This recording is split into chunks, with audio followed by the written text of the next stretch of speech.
वांग्याचं भरीत तर तुम्ही अनेकदा खाल्लंच असेल, पण आज आपण वेगळ्या चवीची, झटपट तयार होणारी, गावरान पद्धतीमध्ये झणझणीत वांग्याचं भरीत कसं करायचं हे बघणार आहोत. वांग्याची भाजी लहान मुलांना खायला आवडत नाही. त्यामुळे जर तुम्ही अशा पद्धतीमध्ये मुलांना करून दिलं तर मुलं अगदी आवडीने खातील. रेसिपी भरपूर टिप्ससोबत तुमच्यासोबत शेअर केली आहे, त्यामुळे व्हिडिओ स्किप न करता संपूर्ण बघा. वेळ न घालवता लगेचच रेसिपीला सुरुवात करूया.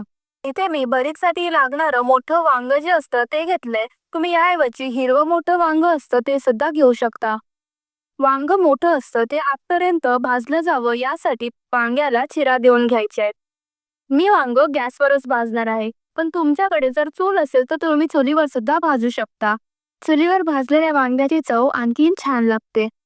2 थेंब तेल हातावर घेतले, ते वांग्याला लावून घ्यायचे. वांग्याला तेल लावलं की वांग लगेच भाजलं जातं आणि त्याची साल काढणं सुद्धा सोपं होऊन जातं. झालीये. आता इथे मी वांग भाजायला घेतले. सुरुवातीला गॅसची फ्लेम मोठीच ठेवायची. 1 मिनिटभर झाला की गॅसची फ्लेम मीडियम करून घ्यायची, म्हणजे वांग छान आतपर्यंत भाजलं जातं. वांग भाजताना ते गोल फिरवत फिरवत सगळ्या बाजूनी भाजून घ्यायचे.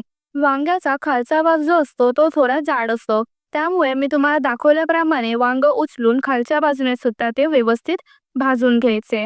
हाताला चटका लागू नये ह्याची सुद्धा काळजी घेत व्यवस्थित वांग सर्व बाजूनी भाजून घ्यायचे. वांग भाजलं हे कसं ओळखायचं, तर वांग भाजायला आलं की त्याला थोड्या सुरकुत्याशा पडतात. वांग भाजल्याच्या आधीची साईज आणि वांग भाजून झाल्यानंतरची साईज तुम्ही बघू शकता. यावरूनच समजतं की वांग छान आतपर्यंत भाजलं गेले. वांग भाजून झाले, गॅसची फ्लेम बंद करून घ्यायचे. एका प्लेटमध्ये काढून ते थंड करून घ्यायचे. वांग थंड झालं की त्याची साल काढायला घ्यायची. तेल लावल्यामुळे सहजपणे त्याची साल निघून येते, तुम्ही बघू शकता. जर तेल नाही लावलं तर साल वांग्याला चिटकून बसते आणि ती सहजपणे काढता येत नाही. व्हिडिओ आवडल्यास व्हिडिओला एक लाईक नक्की करा. चॅनलला अजून सबस्क्राईब केलं नसेल तर चॅनलला सबस्क्राईब करा, म्हणजे असेच नवनवीन रेसिपीचे व्हिडिओ तुम्हाला पाहता येतील. वांग्याची साल काढून झाली, शेवटीच त्याचा देठाकडचा भाग कापून द्यायचा.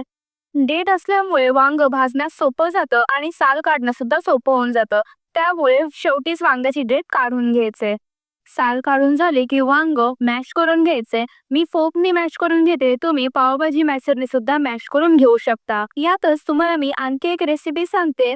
रोजच्या वापरण्यातला लाल तिखट, मीठ, कच्चा कांदा, कच्चं तेल घालून पोळी किंवा भाकरीसोबत सुद्धा खाऊ शकता.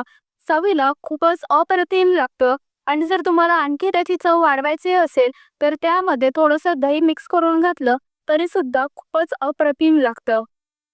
कढईमध्ये 2 पळी तेल गरम करून घेतले, त्यामध्ये 4 ते 5 लसणीच्या पाकळ्या कुरकुरीत होईपर्यंत परतून घ्यायचे.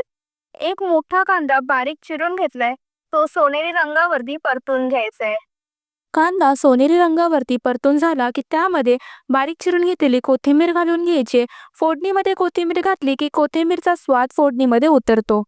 कांदा सोनेरी रंगावर परतून झालाय, तर त्यामध्ये सुके मसाले घालून घेऊया. अर्धा चमचा लाल तिखट घातले, छोटा पाव चमचा गरम मसाला घालून घेतले, पाव चमचा हळद घालून लो फ्लेम वरती मसाले मिनिटभर फोडणीमध्ये परतून घ्यायचे.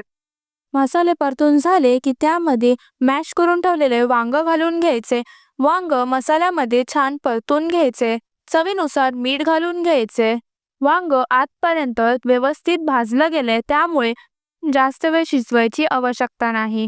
झाकण ठेवून गॅसची फ्लेम लो ठेवून फक्त 1 ते 2 मिनिटच वांग शिजवून घ्यायचे, जेणेकरून मसाले वांग्यामध्ये छान मुरतील आणि भरीतची चव आणखी छान लागेल.